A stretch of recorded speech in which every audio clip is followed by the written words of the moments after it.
মুখে লাগাম চেয়ে সুপ্রিম কোর্টে অভিষেক বন্দ্যোপাধ্যায়, আর এ নিয়েই মুখ খুললেন বিচারপতি অভিজিৎ গঙ্গোপাধ্যায়। যে কেউ মামলা করতে পারে, চাঁদ আমাকে পেড়ে দাও এটাও বলতে পারে, সেরকম অপরাধ করলে বিচারপতিদের নামে মামলা হতেই পারে।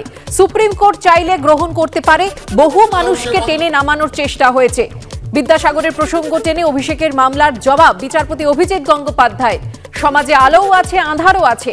আমার কাজ কথায় একটা শ্রেণী বিপদে পড়ছে, সেজন্যই হয়তো মন্তব্যে এজেন্সি প্রভাবিত হওয়ার অভিষেকের অভিযোগও খারিজ বিচারপতি গঙ্গোপাধ্যায়। একটা কথাতেই এজেন্সি প্রভাবিত হবে, এসব আষাঢ়ে গল্প। সময় পাল্টাচ্ছে। আগে এত চাকরি চুরি দেখেছেন? টাকা নিয়ে চাকরি হচ্ছে, আবার চাকরি চুরির বিরুদ্ধে কণ্ঠস্বর উঠছে। এটা হলেও হবে। অভিষেক বন্দ্যোপাধ্যায়ের মামলা প্রসঙ্গে পাল্টা জবাব বিচারপতি গঙ্গোপাধ্যায়।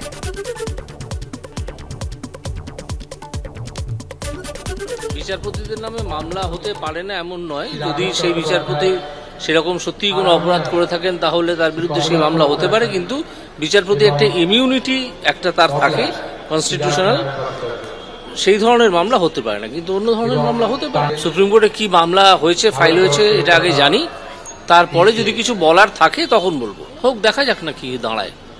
সুপ্রিম কোর্ট যদি গ্রহণ করে, করতে পারে। বহু বিখ্যাত মানুষ যারা কাজ করার চেষ্টা করেছেন তাদেরকে সবসময় টেনে নামানোর চেষ্টা হয়েছে, তাদের বিরুদ্ধে কাজ হয়েছে, তাদের বিরুদ্ধে প্রচুর প্রচার হয়েছে।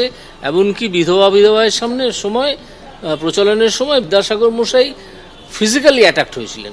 আমি কিছু বলবো না, পরে এই বিষয়ে আমার বিশদ বলার ইচ্ছে আছে। মামলা যে কেউ ফাইল করতে পারে, যে কোনো প্রেয়ার করতে পারে, এমনকি বলতে পারে চাঁদ আমাকে পেড়ে দাও, এটাও বলতে পারে। এবং যিনি শুনছেন তিনি ডিসাইড করবেন। সবসময় তো আলো এবং আধার থাকে, আলোও আছে, আধারও আছে। আমার যতদূর মনে হয় যে আমার কাজকর্মে এবং কথাবার্তায় একটা শ্রেণী খুব বিপদে পড়ছে।